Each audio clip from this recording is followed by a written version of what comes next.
Alors je prends quelques notes que je fais, notes de travail, toujours par rapport à l'échelle des âges. Dans le cas de Jean-Marie Le Pen, on sait que 2002 est une année triomphale pour lui, puisqu'il arrive il se maintient au deuxième tour de l'élection présidentielle.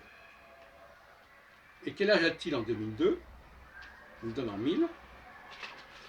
Il a 74 ans.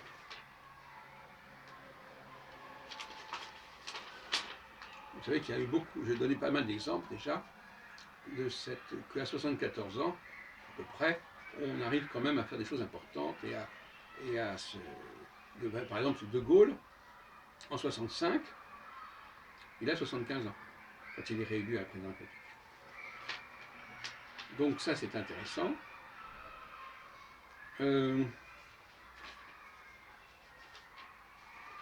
Pendant le cas de Churchill, Winston Churchill, né en 1874,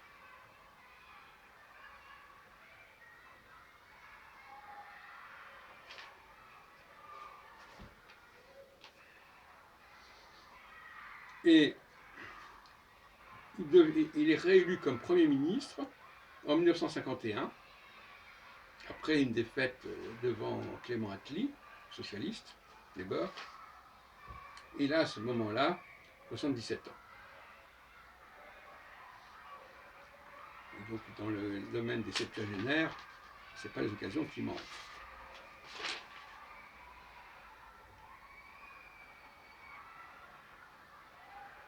Alors, il faut prendre quelques tentatives. Par exemple, Jospin est né en 1937. En 2002, lorsqu'il est battu, il n'est même pas retenu au deuxième tour, il a 65 ans. 65 ans, c'est un âge critique. C'est partie de ces âges critiques dont je parlais tout à l'heure. Intermédiaire entre 58 et 72. Donc, malgré son bilan de Premier ministre sous Chirac, pendant la cohabitation, quand même, qui a duré 5 ans, eh bien, il n'arrive même pas à se maintenir au deuxième tour de la présidentielle. Et d'ailleurs, à la suite de cela, il dit qu'il se retire, qu'il prend sa retraite. Alors, il y a aussi le cas de Staline, qui est intéressant, mais un peu anecdotique. Staline est né en 1878 et il meurt en 1953 à l'âge de 75 ans. Et sa mort est quand même un événement marquant. Donc on peut considérer que, de certaine manière, ça joue. Mais en 1939, à 60 ans, il a une période quand même très très brillante. Il signe l'accord germano-soviétique en 1939 et en 1941, c'est la victoire de Stalingrad sur le front de l'Est. Donc, bon, alors après, évidemment, il y a d'autres choses qui se gâtent, etc. Mais je voulais quand même vous signaler ça. Il y a aussi le cas de Mussolini, qui n'est pas inintéressant.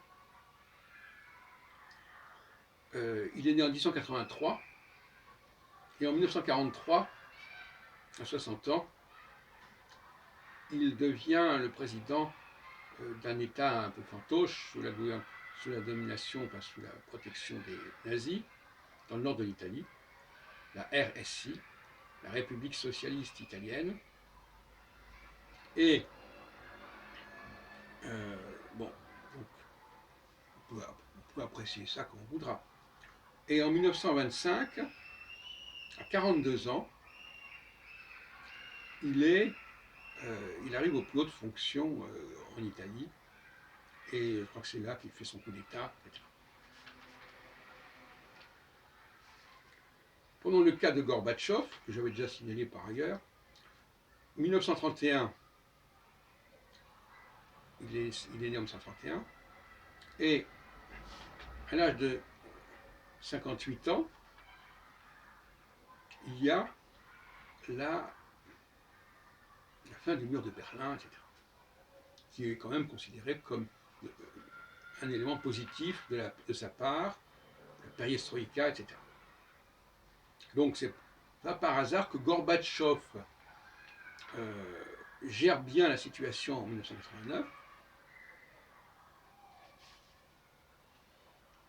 à 58 ans. S'il y avait eu quelqu'un d'autre que Gorbatchev à ce moment-là, les choses auraient pu se passer tout à fait autrement. Parce que ce qu'il faut bien comprendre, c'est qu'une situation donnée, à une époque, à un moment donné, sera vécue, sera traitée complètement différemment selon la personne qui est en charge. Si c'est une personne de poids, qui a de la force, ça sera à peu près bien résolu. Si c'est quelqu'un qui n'a pas cette dimension, ça aurait pu se produire tout à fait autrement. Voilà quelques tentatives, je vous engage à les multiplier de façon à ce que cette nouvelle astrologie finisse par prendre la place qu'elle mérite.